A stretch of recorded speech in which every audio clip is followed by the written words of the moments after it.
The Select for Cities aims to provide cities with a platform capable of integrating cities' IoT and smart infrastructure, meaning bridging silos, allowing for better communication between those silos, providing a holistic, aggregated information back to the cities, the citizens, developers, companies, and so on. Furthermore, such sort of platform will also serve as a risk-free environment for developers to design, develop, and test new Internet of Things solutions. For such type of free experimentation to be possible, the platform must allow for democratized access and to operate consistently across cities. It also needs to be robust enough so that developers can test their new technologies without directly interfering with the city services or endangering the city's privacy. By developers, we mean citizens, companies, researchers, anyone that is interested in utilizing the city's infrastructure and building new solutions on top of those. Why do we say Internet of Everything? We use the term in order to highlight the ambition of the Select for Cities envisioned platforms. We are not seeking for one more IoT platform, as many are currently being promoted in an open market.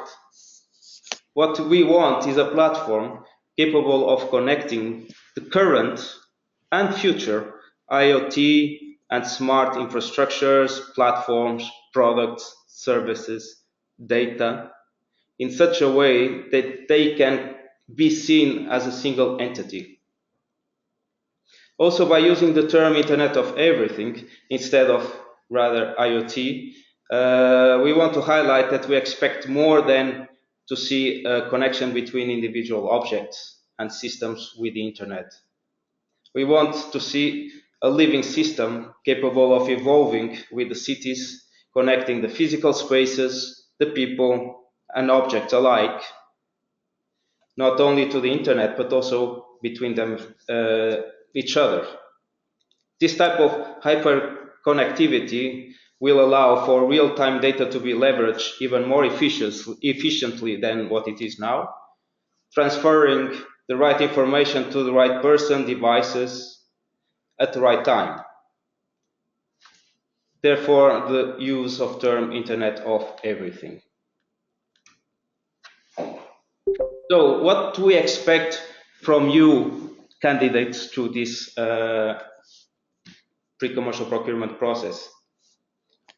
Well, that's kind of the overall vision for it. We want you to design, to prototype, and to pilot a platform capable of linking the city's IoT infrastructure, smart infrastructure, in order to allow for new Internet of Everything scalable products and services.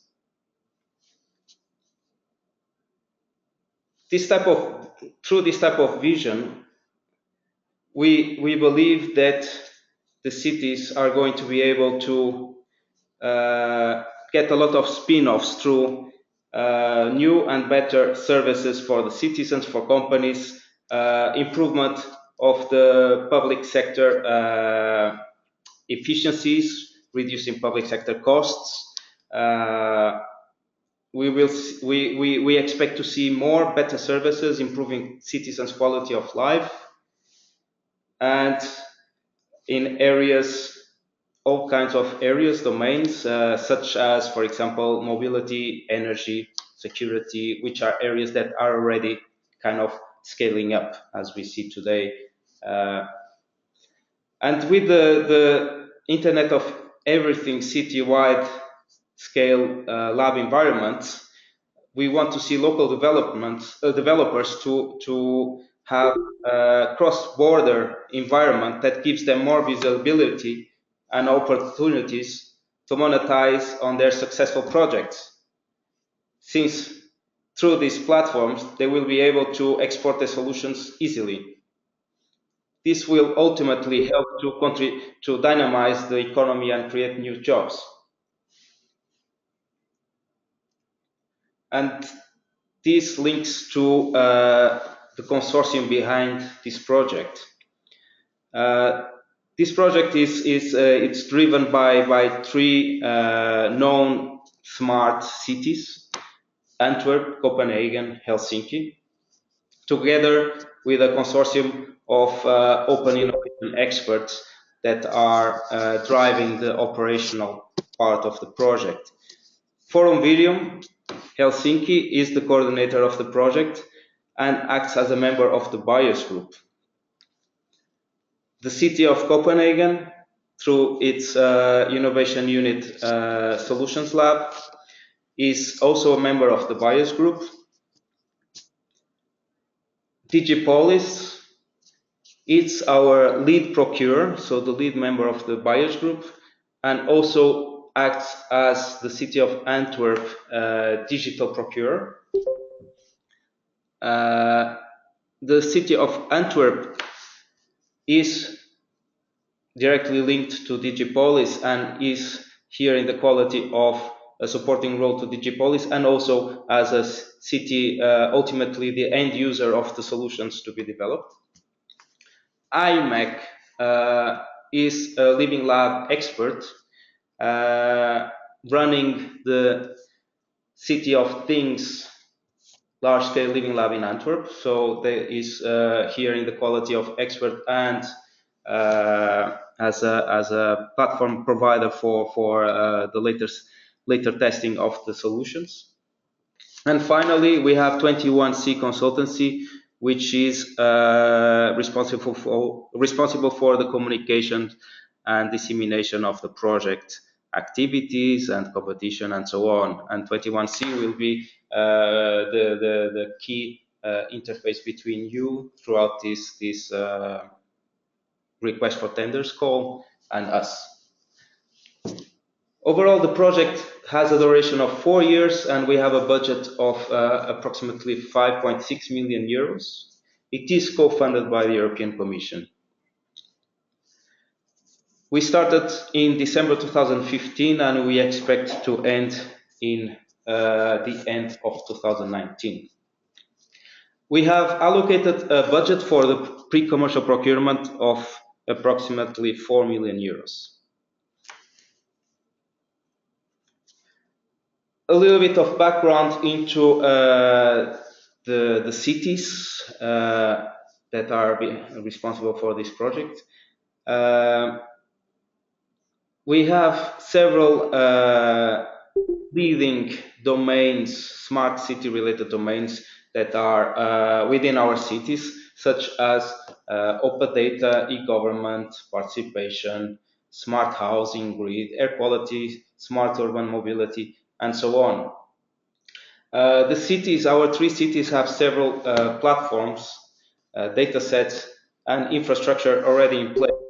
For example, we have Helsinki Region InfoShare, Open Data Copenhagen, City Data Exchange tools, which combine open data with private data and try to create a marketplace for selling or buying such type of data. We have traffic management, top traffic management platforms, several living labs in place, such as the City of Things run by IMEC in Antwerp, the Street Lab in Copenhagen, and the Smart Kalasatama in Helsinki.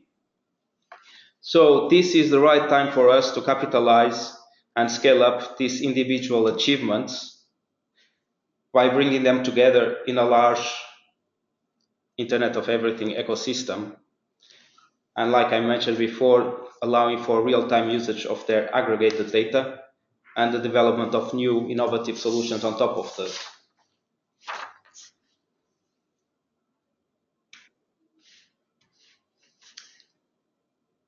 I'm not going to go too much into detail about technical specifications of the call or the type of instrument that we are utilizing to engage with you, because this is very well detailed already in the request for tenders documentation and in other support documentation that you can find in our project website, such as, for example, a video tutorial on pre-commercial procurement. And so if you like that, more information in that regard, really dig into the specificities of the instrument, please go to our website and take a close look at the available information beforehand. And then if you still have questions, of course, feel free to contact us. We'll be happy to help you to clarify any issues you may have. Nevertheless, here are some key principles of the instrument that we are using in this request for tenders. So it's a pre-commercial procurement. We refer to it often as PCP. This means that it's a procurement of research and development for new innovative solutions before they are commercially available. So we are not procuring for solutions that are market ready. We are procuring for development of solutions that are not in the market. The process itself is going to be divided into 3 phases. The first phase is a solution design. Second phase is a prototype, and the third phase is the testing of the prototype. And per phase, there will be, so it's a competing process, so there will be a number of suppliers competing throughout the phase, and from one phase to the other, the suppliers will be reduced. It's the PCP. It has its own special legal framework under European law. It is exempted from EU public procurement directives. So we, as procurers, we are not going to retail the benefits of this R&D. The IPR will stay with you. Actually, it's not for us. We do want to push the suppliers to provide us products that we feel are needed in the market and that we, the city buyers, would like to utilize in the future. But the IPR and the results of the process remain with you. It also means that we are not bound by procurement rules as such, but nevertheless, we do want to keep a transparent and open process throughout the PCP. So the 3 phases in the solutions design. Well, obviously you will have to present a solution design, quite elaborate throughout at the end of the phase, and based on that, it will be evaluated, and you will, if you pass the evaluation, you will be invited to move to the next phase, where you will be asked to develop a prototype. Again, at the end of the phase, the prototype will be evaluated. And if you pass the evaluation, you will be invited to the next phase, where you will be asked to implement it inside the cities, utilizing a lab methodology that you will hear about shortly after this presentation, and where they will be tested and also improved. So we do expect and want to see a very open and co-creation approach throughout this process.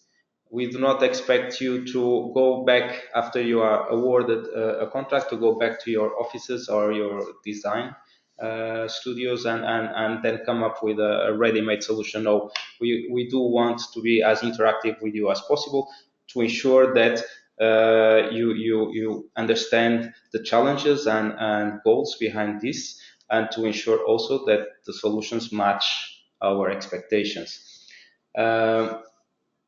In this figure, you see in below 2, 6, and 9 months. The 2, 6, and 9 months means this will be the time that will be given to you during the phases to develop the respective output for each phase. Overall, the process, we expect you to start working in June 2017, so with the contract signed, and we expect the testing phase to end, to be completed in August 2019. So this amounts to more than the 17 months that you will be given to work throughout each phase. But this is this time slot is given because there will be then between phases time to evaluate the results of the phase and to invite you to present your bids to the next phase. Therefore, this enlarged time frame. Nevertheless, we want to have the real work to be as interactive and productive as possible. So this request for tenders is going to be open until the 14th of April. So this is an overview of or introduction to the project itself. So if you have questions at this stage, feel free to put them now. And if you want to do so, please either write it in your chat box or unmute yourself. Just avoid to speak over someone else.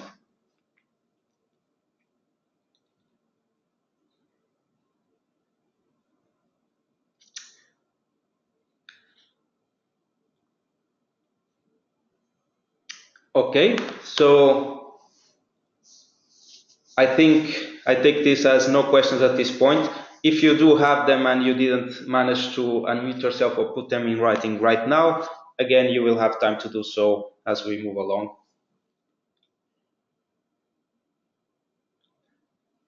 Okay, there is a question from Isaac. And another question. Yes, so Isaac asks, we mentioned that this is a platform different than others. Why? Well, because this is not one single platform. What we want is a solution that is capable of integrating current existing platforms and new platforms that are coming into the market at any time. So we want to integrate the platforms because we want to have a holistic view of the city's smart IoT type of infrastructures. And we want to have a solution that is capable of aggregating the data resulting from these infrastructures and provide it in a holistic way back to the cities, and also in a way that allows others to come and develop new services by utilizing such aggregated information and overall infrastructure. So we are not searching for one solution that solves one specific problem. We want a solution that is connecting the existing and incoming platforms that cities have. And this will become more clear in the next presenter. So Gert will outline the functional requirements and technical requirements and go a little bit more into detail into this. So we also have another question by Antonio Jara. The participation in the phase 1 is single or as a consortium? Well, this is clearly mentioned in the tender documentation. You can participate in a consortium with partners, or with a consortium and subcontractors.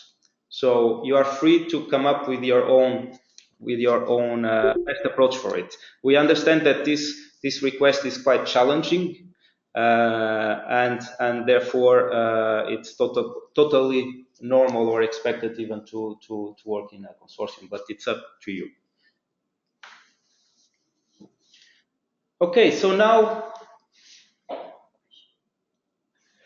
okay, one more question by Gregory. Can the R&D process build upon previous platforms with a smaller scope? Yes, you can on previous platforms, previous knowledge.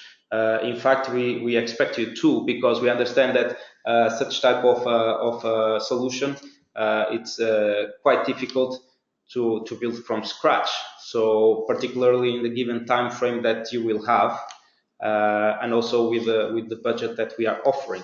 So it's normal to build on past expertise and knowledge. Yes. So now we will move with the next presenter, which is Gert, and it will provide an overview